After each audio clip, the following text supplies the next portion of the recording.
everybody. So we are so excited today to be back talking about Doctor Who, episodes 7 and 8 of this season of Doctor Who. And can you believe it, Jonathan, that we're actually winding down? The season's almost done. I know. I wish it weren't the case. Yeah. This has been so good. Yeah, it's been really, really good. I mean, it's interesting because now I've seen 3 full seasons. Well, I will have seen 3 full seasons after this. I mean, I get a better idea of kind of what a season is like with each season I finish. And yeah, this one has been, I think, really strong and Yeah, really fed to sort of definitely to my taste and my interests, I think, especially. So, yeah, it has. This season has been different than most other seasons uh-huh. because they've been kind of going back and forth between the sci-fi and the historical episodes. Yeah. And that doesn't usually happen. Like they don't do No. this many historical episodes in one season. And And the historical episodes have all been great, in my I opinion. I know, and they're usually, like I've said before, they're usually not my favorite episodes, Yeah. but I have really enjoyed every single one that they've done so far. Mm-hmm. Yeah. Yeah, me too. I mean, I agree with you. I think that they've been really, really strong, and there's really only been one episode that I was kind of on. The one with the little alien in the Oh ship. yeah, That one was my favorite. which I liked, so I think the whole season's been really strong. Yeah. So, all right, we're going to talk about the first one. We're going to talk about is called Kerblam. And this starts out, there's a teleport pulse, and it brings up a robot named the Kerblam Man, and he has a package for the doctor, and it's a call for help from this. They don't know who sent the Kerblam Man package, and this is obviously trying to kind of play off of Amazon or these big hmm companies. And what were your overall thoughts about this episode? Did you like it overall? For the most part, yes. There was some things I think they could have done better, Uh-huh. but overall, I really enjoyed this one. Yeah. It was a pretty good episode. It was sort of a weird episode. Sort of the message, I was kind of like, oh, okay. It's kind of a strange one. I'm still sort of digesting it a little bit. So it'll be interesting to talk about it. But yeah, so it wasn't the message I was expecting, and the villain was not who I was hmm expecting, that's for No, sure. me neither, and I liked that. Yeah, so that was interesting. And so they get to this Kerblam headquarters, which is on the moon. First, Yeah. before we get into that, we should talk about what she received in the package because I know you haven't seen the previous few seasons, Uh, but for people who have watched other seasons, they will know the significance of her receiving a fez. oh, And okay. that was a thing with the 11th Doctor, Matt Smith's Doctor. He loved fezzes. And the implication was that while she was the 11th Doctor, he had ordered a fez from Kerblam and it arrived now. So the fez Oh. was a callback to a few seasons ago when the Doctor had a thing for fezzes. And I thought that was just a really great touch. Hmm. Interesting. That's cool. And yeah, and so they land on there's this moon that has the Kerblam headquarters, and basically this company could operate completely uh with just the robots, the Kerblam robots, but there was an outcry for a organic workforce, and so they have 10% of the workers are humans. And it was interesting. They scan the whole group in. They scan the doctor, and they said the doctor has 2 hearts. Have you Mhm. ever heard that before? The doctor has two Oh yeah, hearts. Yeah. that's Okay. like a thing. That's one of the biggest characteristics that sets Time Lords apart from humans, aside Oh, from the okay. regeneration thing, the fact that they have 2 hearts. It's Mm. it's it's said multiple times over the course of the series. Oh, okay. Good. Good. So they have these group loops that are put on to monitor them, and they're assigned to different spots. Ryan and the doctor go to packing to try to find out who wrote the note, and Graham gets sent to maintenance. And there's this girl named Kira Arlo that's working in packing. The doctor meets, and then they start to kind of research all the different clues, trying to figure out what's going on. And Kira says she's only gotten one present in her life, and there's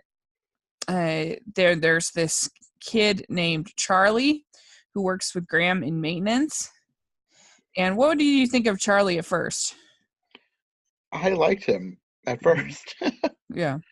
I thought he was a good character, and yeah, he was. I liked the twist with him because he was such a seemingly nice person that you didn't really see it coming. Mm-hmm. Yeah, he seems like a nice kid, and he it turns out they kind of figure out first. You think that the head of this corporation, this woman, and this guy, Mr. Slade, which is such Which is a the perfect bad guy name. I know, it really is. I feel like it has been a bad guy named Slade. I think that's why they named him that, so that to throw you off the scent. Yeah, I think so. And the robots were really creepy looking. I think they're pretty creepy. And They're, yeah, and I feel like I would. That's one of the main things that I think could have been done better, because the robots, the way the doctor talks about them, the robots are supposed to be this like beloved thing. Like she says, "Oh, I love the Kerblam man." Like, why would you love this glowing-eyed, evil-looking robot? So, like, it felt like they had been designed to look evil, and and that was another thing that I think they did to throw you off the scent of them not actually being evil. So I feel like they should have just gone for making a really cute-looking robot, like the whatever the little one was named. I don't remember. mm-hmm. That one was cute, and I liked that one. And they should have just stuck with a cute, maybe non-humanoid looking robot. And even if they did go humanoid, don't give it the glowing eyes and everything. Like, I know they were trying to throw us off the scent and make us think that they were evil, but the fact that they aren't evil makes the design more inexplicable, because, like, if they're not evil, then why do they look evil? Yeah, that's a good point. That's true. Yeah, and they were just kind of the way they were just sort of leering over everything also sort of Mhm. added to the creepiness. The one woman talks about how she kind of fought for having organic workforce, and then they sort of start sleuthing in her office, and they find in Slade's office, and they find that that seven, I think, or eight, something like that, people have been killed by the robots, or they're gone missing. What's going on? There's this dangerous section called section 999, and they're in the with Yaz in the warehouse. This man named Dan ends up going over there because she gets assigned to that section. He says no, and he goes over there, and he ends up getting killed. So uh they're like surrounding Yaz, but she's able to escape. And you find out that Charlie has a little bit of a crush on Kira, and that but he's, so you find out, you get some of his kind of motivation. You think that what's going to happen, um and the let's see, so yeah, then they're looking through the files, and yeah, Slade has this tally of the people who have disappeared or have died, and then the Kerblam robot almost kills Charlie because there's an error reported, and the whole system has kind of gone on rogue, and it's, I don't know, it did a pretty good job, I thought, building tension of what's going to Mhm. happen. And You find out that Kira is one of the things tells them she won Employee of the Day, and she's getting a special gift. And that's when we find out about the bubble wrap. What did you think of the explosive bubble wrap? I guess I don't have any strong feelings one way or the other. It seemed like kind of a silly plot device, but I mean, I guess it's fine. I wasn't like against it for being silly, and it made sense, but at the same time I wasn't like, oh yeah, that's really cool. It was just, oh, Does everybody really pop bubble wrap when they get it? Is that such a like thing that, because the idea is, so we find out that Charlie is really basically a terrorist, and his goal is to get this killer bubble wrap into people's homes so then they will be angry and they will want to rise up against the Kerblam Corporation. And I think what was surprising about this, well, first of all, that Kira ends up dying, and uh, and that Charlie would do that. And Charlie says fighting for more than 10% is imperfect. That is this is imperfect technology without a conscience. We find out that it was actually the Kerblam robots that sent the message to the doctor, sent the package to the doctor, calling out for help. And she says to the doctor, says, how you feel about Kira is how all those families feel about their loved ones. The systems aren't the problem. It's how people abuse the system. So it's really interesting, because I can't think of anything else where the like optimistic, I don't know, the optimistic young millennial kind of type character would be the one that's the bad guy. It was sort of an interesting touch. I liked that they didn't have a specific one side or the other is the bad guy message, because they acknowledge that what he wanted was actually like a good thing to work towards, because like she said at the end, she was going to try and get more people working, because people do need jobs. But at the same time, like the way they were going about giving those people jobs was not good. Like the whole monitoring thing, that's just, I've heard horror stories about the way Amazon warehouses work. So this is like a futuristic version of monitoring productivity, and I've worked in a place like that before, not for very long, but it's a very it lowers morale.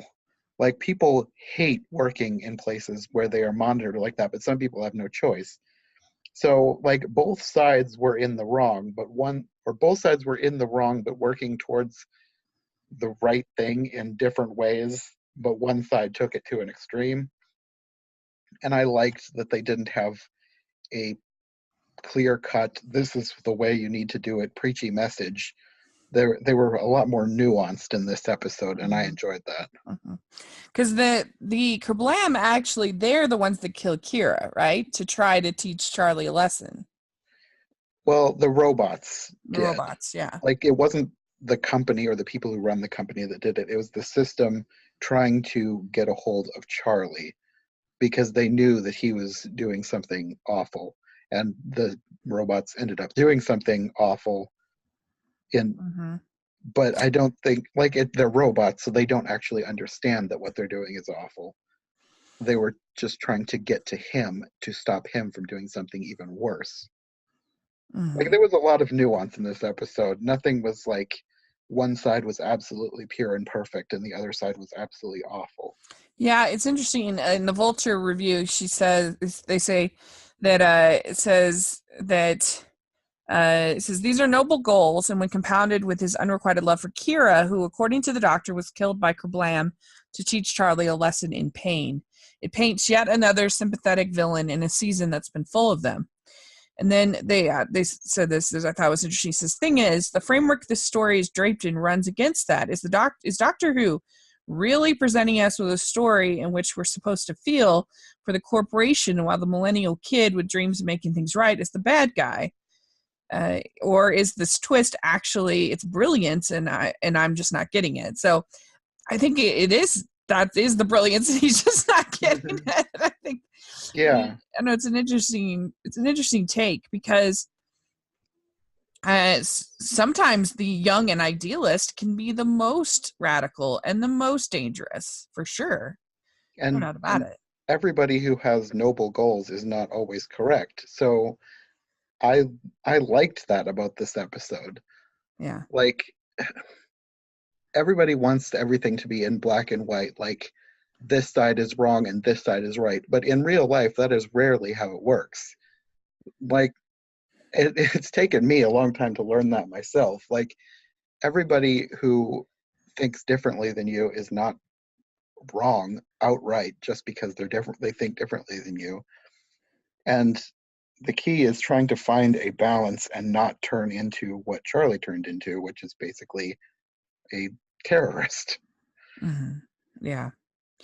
Yeah. I mean, that becomes so kind of narrow focused that you forget you get so caught up in this specific goal that you were willing to do anything, Mm-hmm. literally, to achieve it. And you know, a lot of times the youngest people can be really bought by systems of utopia, systems that, because of their inexperience, they don't understand what is really at stake here. You know, that they just buy into the nice sounding promises and Mm-hmm. forget. And that's not always a bad thing, but it often can be, which I Mhm. like that they tackled that in this episode. Yeah, it was good. I liked it too. And yeah, I mean, and it's interesting. So the woman who the Slate is always kind of, he's never really redeemed that much. It's more the woman Mm-hmm. who is the one that kind of bonds with the doctor and wants her to stay at the end, and she's, you know that she can't. That And she does it. The doctor does call her friends. This is Khan and Sinclair, the greatest detectives in the galaxy. So that was kind of fun. And yeah, so I don't know. I liked it. I thought it was interesting. It's definitely one that I'll keep thinking about.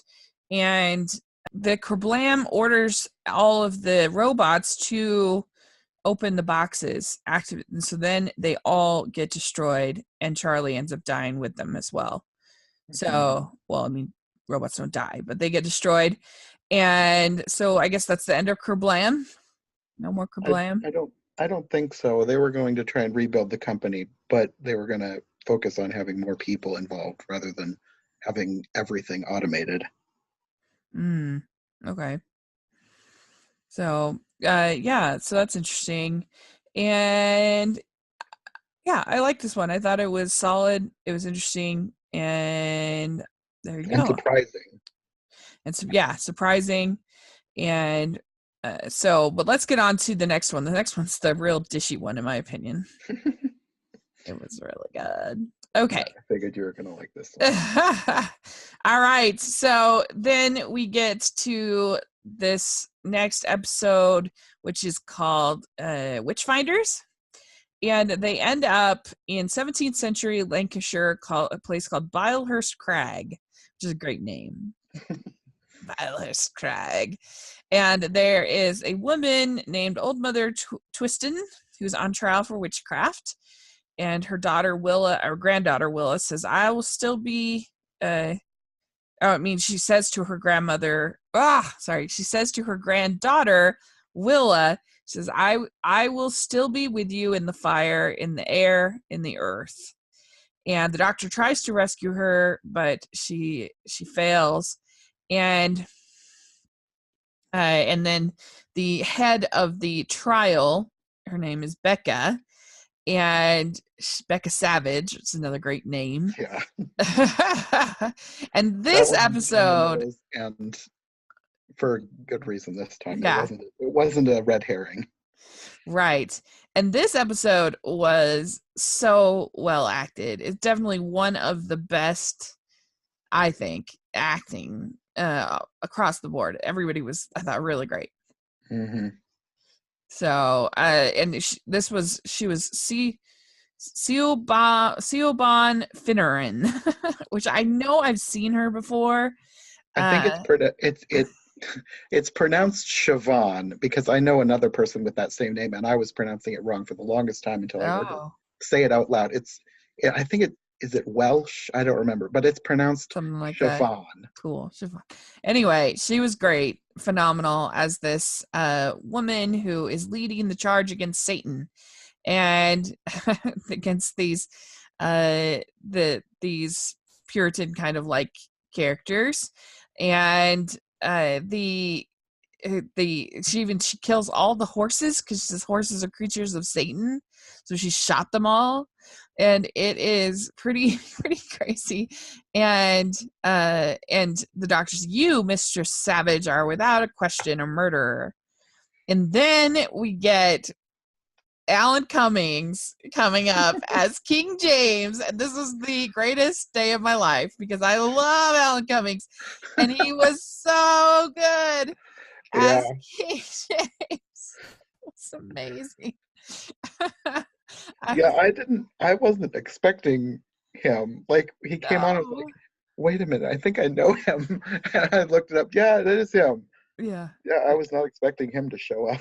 It was so exciting. It was so fun. He was great. And the doctor shows him her past that can uh it can be whatever. It The can psychic It's a paper. psychic paper.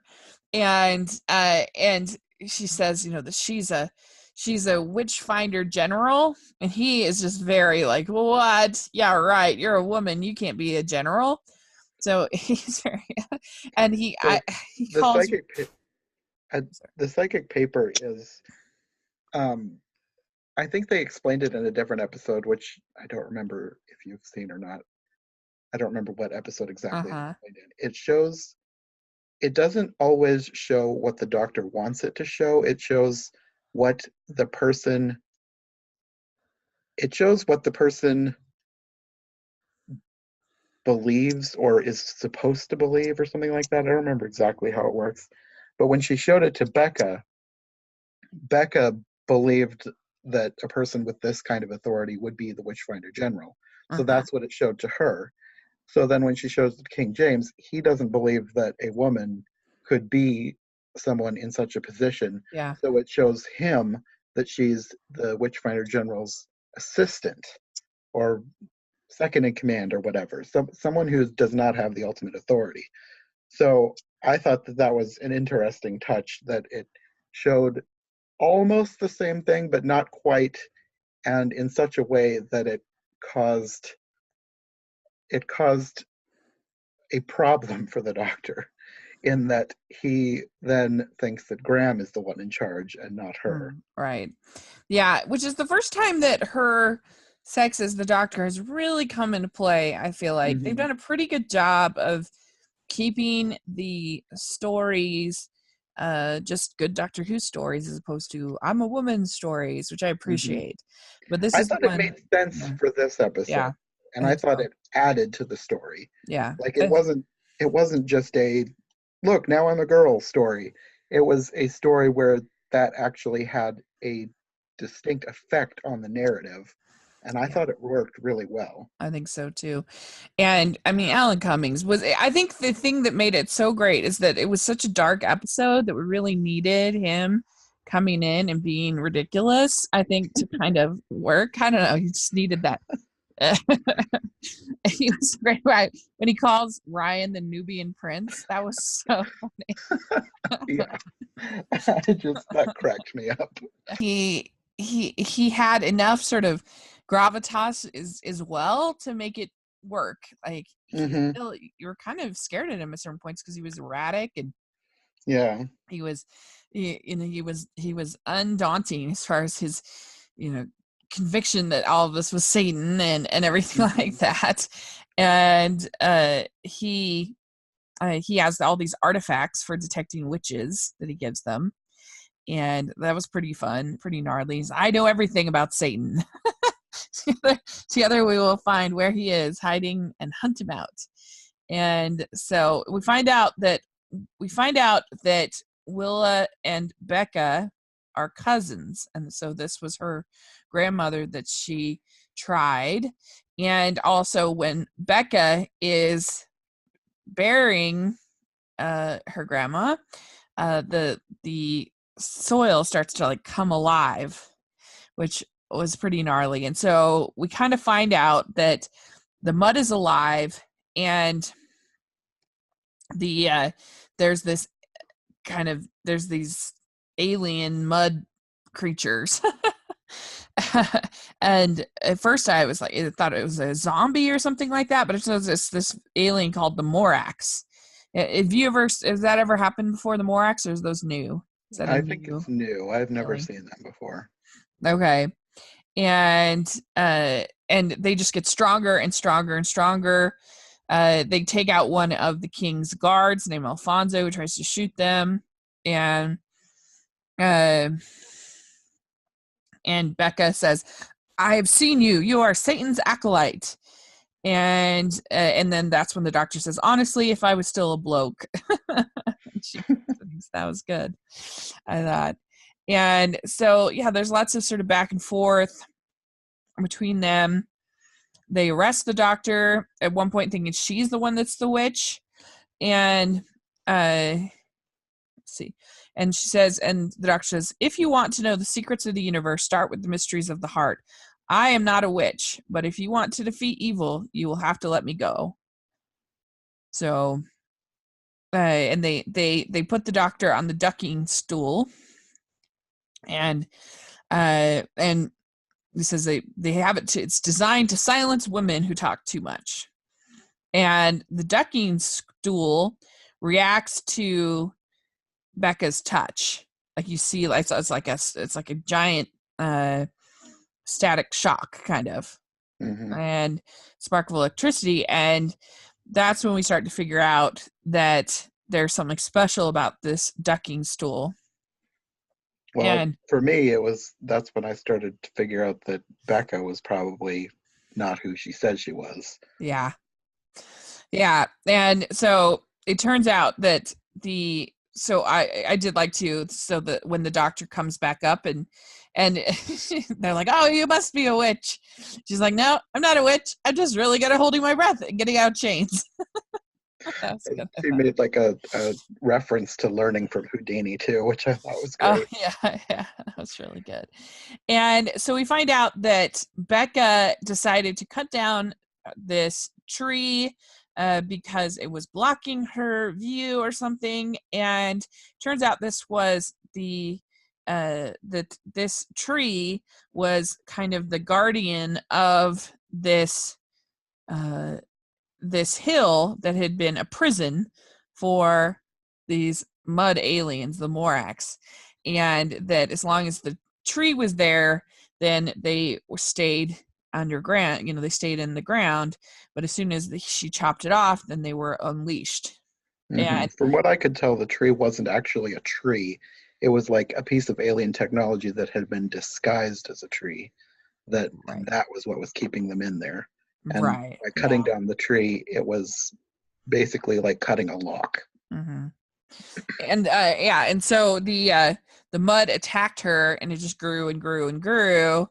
And the doctor says, "You killed people to try and save yourself." And she says, "I tried to hold Satan back. I was so scared. Please forgive me." And then that's when she turns into the mud, and you get this kind of battle between the humans and the mud people. And they say, "We shall be free to fill all of you." That was pretty good, I thought. And everybody, I think what makes it work, even with a silly performance like Alan Cummings was, I think they still take it seriously as far as the danger and the Like there's never really a sense of sort of winking uh in Doctor Who the way there might be in like a comedy, you know what I mean? Yeah, no, I think that they did it really well. Hmm. Yeah, like they do a good job of creating tension, even though you know that the Doctor's not going anywhere because there's these more episodes, but they still managed, I think, to do a good job creating Hmm. tension and of like how is the Doctor going to get out of it? We don't know. And so I thought that that was good. And yeah, this was a really good episode for the Doctor. And the companions didn't have tons to do, but it was still a really good one for her, I think. Yeah, I really enjoyed this episode. Like I said, the historical episodes this season have been really strong. Hmm. They've never been one of my favorite parts about Doctor Who, but I have really enjoyed all of them so far. They've Yeah, just been written so well. yeah. I think that they really, really have been written very, very well. And there's something kind of subversive uh, about the female Doctor going back in history, and so I think it makes it work better than maybe some of the other historical seasons. Especially for a story like this. Yeah, Like, I don't think the story could, well, the story definitely couldn't have been told in the same way if the Doctor was still male. right. Yeah. So it's they're able to sort of monopolize off of a new Doctor without it being too sort of heavy-handed, Hmm. because it just makes sense. It's Yeah. sensible to the story to have it be a part of the story in that time, as opposed to like the hotel Trump hotel guy in that episode, where it felt out of place. It didn't feel part of the story. It still felt heavy-handed. Where this it feels natural. Of course, that's going to happen when you're a woman doctor Mhm.